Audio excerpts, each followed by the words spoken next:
कि सीटों का समझौता तेजस्वी यादव से कर पाना कभी संभव नहीं है, इसीलिए उन्होंने अपने आप को अलग कर लिया। और मांझी का ट्रैक रिकॉर्ड भी रहा है कि जब भी वो जिस गठबंधन में होते हैं, चुनाव आते ही उस गठबंधन को छोड़कर दूसरे गठबंधन में चले जाते हैं।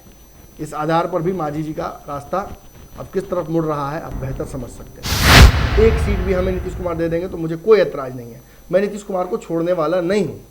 कई विरोधाभासी बयान आते हैं, कभी वो कहते हैं कि नीतीश कुमार से बस ऐसे ही कैजुअली मुलाकात करने आए थे, कभी कैजुअली मुलाकात करने के लिए अमित शाह से ले आते हैं, कभी नीतीश कुमार से मुलाकात करते हैं तो ये कहते हैं कि हम नई गाड़ी मांगने गए हैं, बहुत दिनों से पुरानी गाड़ी चला रहे हैं। अभी फिलहाल जदयू के सिटिंग सांसदों की संख्या 16 है, इसके बाद आप खुद सोच लिए कितनी कम सीटें बचती हैं। निश्चित तौर पर एक बड़ा माथापच्ची बचा हुआ है महागठबंधन में। महागठबंधन का अंतिम स्वरूप क्या होगा ये भी संशय है, क्योंकि नीतीश कुमार ने जिस तरीके से अपने विधायकों को तैयार किया है, जिस तरीके से वो चाह रहे हैं कि आने वाले समय में भाजपा को एक चुनौती दी जाए और बिहार से ही वो चुनौती दी जाए, तो निश्चित तौर पर एक बड़ा हिस्सा नीतीश कुमार के हाथ में जाएगा। नमस्कार, भारत लाइव देख रहे हैं आप, और ये गेम बड़ा है। बिहार के सियासत में पर्दे के पीछे हो रही हलचल को आपके समक्ष लाने का पूरा प्रयास करते हैं और ये बताने की कोशिश भी करते हैं कि आखिर ये जो हलचल हो रही है सियासी, वो हो क्यों रही है। देखिए, बिहार में एक सबसे बड़ा इस वक्त जो चर्चा है वो ये है कि आखिर जीतन राम मांझी एकाएक महागठबंधन से इतने नाराज क्यों हो गए हैं। नाराजगी ऊपर ऊपर तो नहीं दिखा रहे हैं, लेकिन अंदर अंदर साफ दिख रहा है उनके एक्शन से कि कहीं ना कहीं जीतन राम मांझी बेचैन है। देखिए, बेचैनी उनकी ही नहीं है, दरअसल बेचैनी बिहार में उस सभी दलों की है जो छत्रप हैं, जो छोटे समीकरणों में काम करते हैं, जिनका वोट बैंक तय है।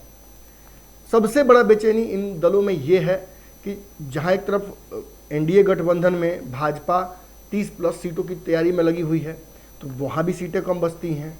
वहीं अगर महागठबंधन की तरफ आप देखते हैं तो महागठबंधन में 7 दलों के होने की वजह से, कांग्रेस, जदयू और राजद 3 बड़े दल होने की वजह से सीटों का समीकरण यहाँ भी 2024 के चुनाव के लिए लेकर बहुत सुरक्षित नहीं कहा जा सकता है। डिमांड सबकी है, एक सीट से तो किसी का काम चलने वाला है नहीं। सांकेतिक रिप्रेजेंटेशन से सभी को ऐतराज है। सांकेतिक भागीदारी जब नीतीश कुमार नहीं चाहते तो फिर बाकी लोग क्यों चाहें। वैसे भी मांझी जी ने 8 सीटों पर तैयारी की है, 5 सीट पर दावा कर रहे हैं। लोकसभा को लेकर, चुनाव को लेकर 5 सीटों पर मांझी के दावे को सच पूछिए तो बहुत सीरियसली महागठबंधन ले नहीं रहा है।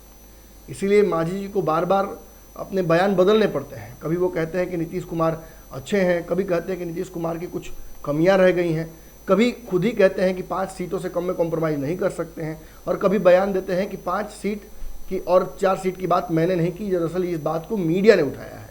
एक सीट भी हमें नीतीश कुमार दे देंगे तो मुझे कोई ऐतराज नहीं है, मैं नीतीश कुमार को छोड़ने वाला नहीं हूँ। कई विरोधाभासी बयान आते हैं, कभी वो कहते हैं कि नीतीश कुमार से बस ऐसे ही कैजुअली मुलाकात करने आए थे, कभी कैजुअली मुलाकात करने के लिए अमित शाह से ले आते हैं, कभी नीतीश कुमार से मुलाकात करते हैं तो ये कहते हैं कि हम नई गाड़ी मांगने गए हैं, बहुत दिनों से पुरानी गाड़ी चला रहे थे। फिर एकाएक अपना दर्द झलका देते हैं कि नरेंद्र मोदी भी ठीक ही काम कर रहे हैं, नरेंद्र मोदी आदर्श हैं, नीतीश कुमार में कुछ कमियां हैं, उन कमियों को दूर करना चाहिए। बालूबंदी और शराबबंदी को लेकर नीतीश कुमार की फजीयत करते हैं। फिर कभी नरेंद्र मोदी पर हमला हो रहते हैं और कहते हैं कि केवल हिंदुत्व से काम चलने वाला नहीं है। निश्चित तौर पर Manjhi all the red signals दे रहे हैं राजनीति में। वो किस तरफ जाएंगे ये कहना संभव नहीं है। निश्चित है कि मांझी भी अपना जो कसम है उसे तोड़ दें। पूर्णिया के मंच पर नीतीश कुमार ने भी तो जो वादा किया था वो तोड़ ही दिया। ना मांझी जी को विपक्ष के किसी बड़े मीटिंग में लेकर गए, ना अब तो खबर ये भी आ रही है कि मांझी जी को जो मीटिंग होने वाली है 23 तारीख की, उसमें न्योता तक नहीं मिला है। यानी कहीं ना कहीं नीतीश कुमार की तैयारियों से अब मांझी काफ़ी दूर हो गए हैं। देखिए, पूर्णिया के मंच पर जब नीतीश कुमार ने मांझी जी को लेकर ये बात कही कि भाजपा आपको बुलाती है, आपको जाना नहीं है, आप अभी जिस गठबंधन में हैं उसी में रहिए, आपको पूर्व में भी हमने बहुत बड़े बड़े पद दिए हैं और आगे चल के रणनीतियों पर भी काम करते हुए कई जगहों पर आपको रिप्रेजेंटेशन मिलेगा। लेकिन जब ये सारी तैयारियां और ये सारे वादे नीतीश कुमार करते हैं जीतन राम मांझी को, तो तुरंत ही ये वादे टूटते भी नजर आते हैं। कम से कम जो एमएलसी चुनाव था, फिर उपचुनाव था, हमने देखा कि कई मांगे जो हैं मांझी जी की, चाहे एक और मंत्रिमंडल की सीट की हो या फिर कॉमन मिनिमम प्रोग्राम की हो, ये सारी मांगे लंबित हैं और इन मांगों को लेकर थोड़ा सा भी नीतीश कुमार चिंतित नजर नहीं आ रहे हैं। जब नीतीश कुमार दिल्ली में कांग्रेस के बड़े नेताओं से मुलाकात कर रहे थे, उसी क्षण मांझी जी अमित शाह से मुलाकात कर रहे थे। बाद में मांझी जी ने जरूर कहा कि ये मुलाकात बहुत कैजुअल मुलाकात है, क्षेत्र को लेकर डिस्कशंस हुआ, लेकिन जानकार और राजनीति के बहुत धुरंधर नीतीश कुमार ये अच्छे से जानते हैं कि जीतन राम मांझी दरअसल पावर पॉलिटिक्स खेलना चाह रहे हैं, दबाव की राजनीति करना चाह रहे हैं। वो एहसास कराना चाह रहे हैं कि उनके पास ऑप्शंस खुले हुए हैं, महागठबंधन उनके लिए एकमात्र ऑप्शन नहीं है। यही दबाव जो है वो नीतीश कुमार पर वो डालना चाहते हैं और नीतीश कुमार ये बात समझ गए हैं। इसलिए नीतीश कुमार ने वक्त रहते विजय चौधरी को जिम्मेवारी दे दी थी कि वो जाएं और मांझी से मुलाकात करें। तो क्या मांझी जी के साथ विजय चौधरी की बात नहीं हो पाई? देखिए, 2-3 मुलाकातों के बावजूद भी रास्ता निकल नहीं पा रहा है। मांझी जी को जो चाहिए वो नीतीश ही दे सकते हैं और इस बात को मांझी और नीतीश ही नहीं बल्कि अब ललन सिंह और तेजस्वी यादव भी समझ गए हैं। ललन तेजस्वी अच्छे से जानते हैं कि यदि मांझी जिस तरीके की हिमाकत कर रहे हैं महागठबंधन में, इससे एक वायरल इफेक्ट हो सकता है। आगे चल के खबर आ रही है कि कांग्रेस भी 8 सीटों की डिमांड रख सकती है। लेफ्ट की पार्टियां भी जो अब तक सरकार का हिस्सा नहीं बनी ऑफिशियली, कैबिनेट में एक भी रिप्रेजेंटेशन नहीं लिया है, वो भी लोकसभा चुनाव में अपने लिए बड़ा हिस्सा डिमांड कर सकती हैं। ना तो जदयू ना राजद उस स्थिति में है कि वो अपनी सीटें घटाए। अभी फिलहाल जदयू के सिटिंग सांसदों की संख्या 16 है। इसके बाद आप खुद सोच लिए कितनी कम सीटें बचती हैं। निश्चित तौर पर एक बड़ा माथापच्ची बचा हुआ है महागठबंधन में। महागठबंधन का अंतिम स्वरूप क्या होगा ये भी संशय है, क्योंकि नीतीश कुमार ने जिस तरीके से अपने विधायकों को तैयार किया है, जिस तरीके से वो चाह रहे हैं कि आने वाले समय में भाजपा को एक चुनौती दी जाए और बिहार से ही वो चुनौती दी जाए, तो निश्चित तौर पर एक बड़ा हिस्सा नीतीश कुमार के हाथ में जाएगा। राजद भले ही पिछले चुनाव में एक भी सीट लोकसभा में नहीं जीत पाई थी, लेकिन चूंकि बिहार में उसके विधायकों की संख्या है और विधायकों की संख्या के रिप्रेजेंटेशन के हिसाब से सबसे बड़ी पार्टी वो बनती है, तो 15+ सीटें तो वो लड़ेगी ही लड़ेगी, इसमें कोई संशय नहीं बनता है।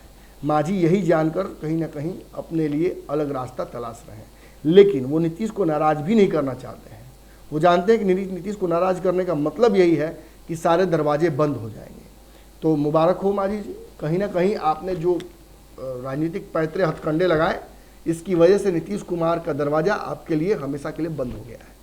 सियासी गलियारों में चर्चा हो रही है कि नीतीश कुमार ने मांझी से मुलाकात तो कर ली, लेकिन जिस तरीके से दल बल के साथ मांझी गए थे मुलाकात करने के लिए और जिस तेवर में गए थे, उसके विपरीत नीतीश कुमार ने उन्हें खाली हाथ वापस भेज दिया।